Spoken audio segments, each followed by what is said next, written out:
Thanks, Alan. So it's great to be able to talk to you here today. As Alan says, I'm going to talk about climate warming and freshwater invertebrates. There's been several studies done on vulnerability of aquatic invertebrates to climate change, but none of these have really focused in on what's happening in Britain. So last year, Judy England and Richard Chad from the Environment Agency and I looked at the vulnerability of British aquatic insects to climate change, and this paper was published just earlier this year. We took a similar approach to the other papers that have been done across Europe and used a traits-based approach where we looked at different traits to determine the susceptibility of different species to climate change, to the effects of climate change. We used 5 traits and then another factor. So we looked at where they occurred, whether it was in small water bodies or in upland areas, whether they were cold stenotherm species, looked at their flight period and their dispersal, and then their general life cycle. And then we also looked at if they had a restricted distribution. The actual traits that we used were these shown on the screen here. So we looked at the longitudinal preference. So we looked at the species that were predominantly in the headwaters. We looked at altitudinal preference and species that were predominantly found above 450 meters above sea level. We looked at cold stenotherm species.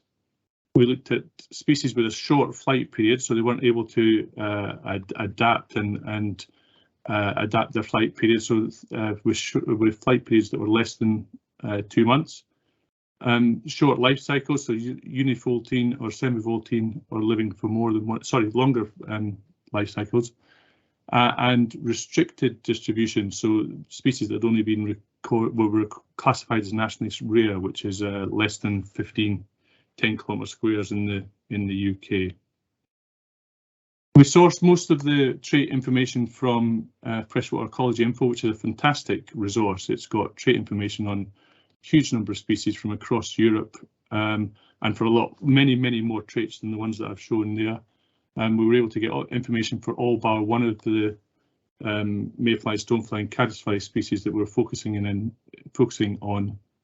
So we've got a good coverage. The results were that we managed to get data for all the species bar one, as I said. The distribution of the different traits that we were able to score are shown in these tables. Stoneflies tended to score in all the traits, whereas the mayflies were less coverage in the traits, and caddisflies were in the middle. And we pulled all this together. So from the individual traits, we were able to pull this together to actually get a list of species that were classed as potentially vulnerable to climate change effects. And we came up with 14 species. So you can see here we've got one mayfly. We've got 9 stoneflies and 4 caddisflies. These include some species that we expected. So Protonemura montana and Diaura bicaudata are both species that are in upland areas and are moving upstream, same as Amylitis and opinatus. It included some species that we think have probably already succumbed to climate change effects. So Glossosoma intermedium hasn't been recorded since 2003, and is thought to have been, it was in some of the streams in the Lake District and seems to have just disappeared. So where are these species located? So these 2 maps are based on hydrobasins, so on small catchment delineated on river catchments. The left-hand map shows the number of vulnerable species, so the concentration of those vulnerable species in these hydrobasins, and we see sort of concentrations in the upland areas, but perhaps can't quite see on this map, but there are species distributed all across lowland areas as well.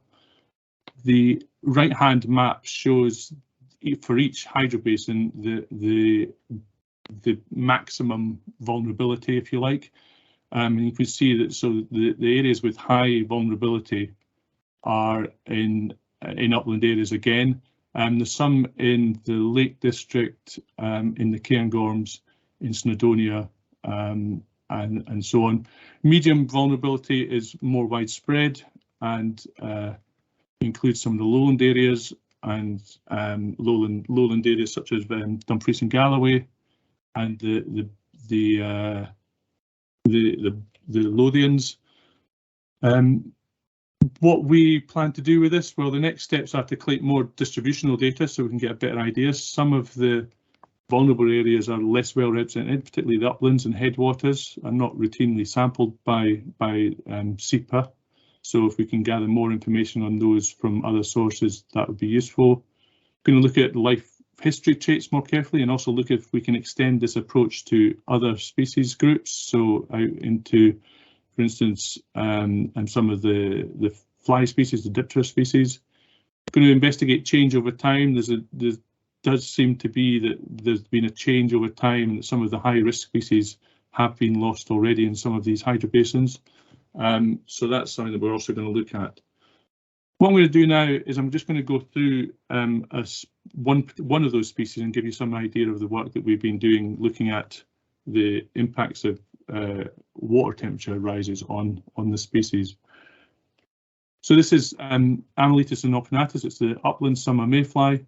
That's the distribution of it, or the distribution over all time of the species there on the left, the larva and the adult on the right. It lives in upland streams, from little trickles like this to slightly larger water bodies. It tends to live in the slower flowing water and at the margins in the pools. And these are quite harsh landscapes some of the time. You know, that's the same sort of area on the same burn, and in the winter, and it's completely snowbound. The main Cluny water, where it also occurs, with barely any surface left there in the winter. And there was a study done in 2010 looking at climate change and the impacts on this species. And the study published in 2011 by Taubman et al. They showed that under climate change projections, the species would be lost from the majority of Europe. It would only be found in the Alps, in Scandinavia, and in the Cairngorms. So the rest of the UK population would be pretty much wiped out by rising water temperatures. So we've been looking at the population in around about Glenshee Ski Centre. So this started with Louis Kitchen, who was a natural talent trainee that was based with the Clyde River Foundation and assisted by Buglife. And we started with a study up here where we looked at various sites in the area and monitored Amyletis populations. For those of you who don't know Glenshee, this is the top of the watershed of the Dee and the Tay. We had sample sites across the watershed and then further down the Dee side of the valley. At the very top here, the water courses are tiny, but they're absolutely packed full of Amyletis and other invertebrates. They really are important sort of nursery areas for the rest of the river.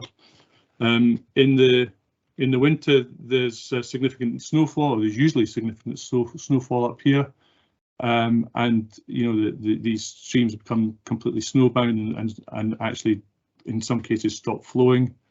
In the summer, higher temperatures also stop them from flowing. So it's quite a harsh environment for these invertebrates to be living in.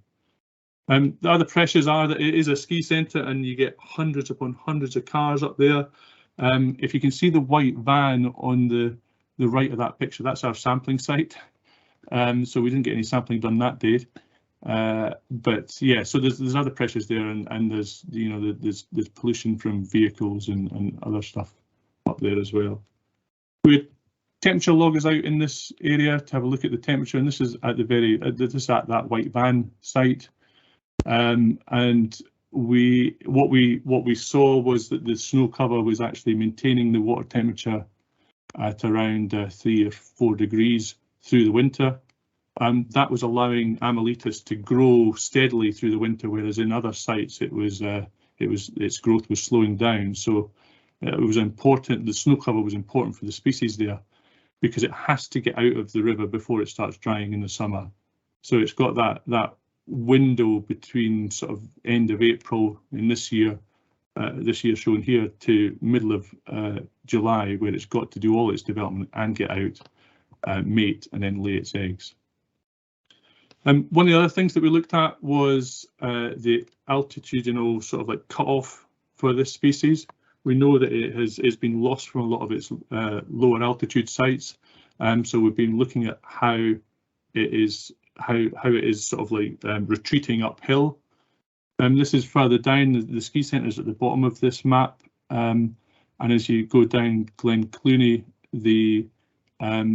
at the very top of the map, we've never found it at that site. In 2012 we found it where the date is marked, and then just on Monday this week we were out doing the repeat survey, and we couldn't find it at that site. We found it about 600 meters further up, representing about a 16 meters altitude change. So this has moved up in the last 10 years. It's moved up the river by that much, or retreated up the river. And what that means for the species is that it's actually losing habitat availability.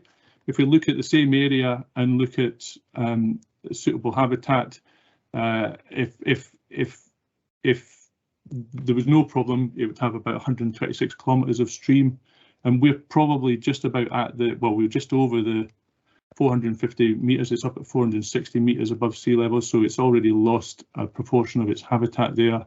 And you can see as it progresses, if it gets pushed further and further up here, it will become more and more fragmented, its population, and that'll have implications for its sustainability.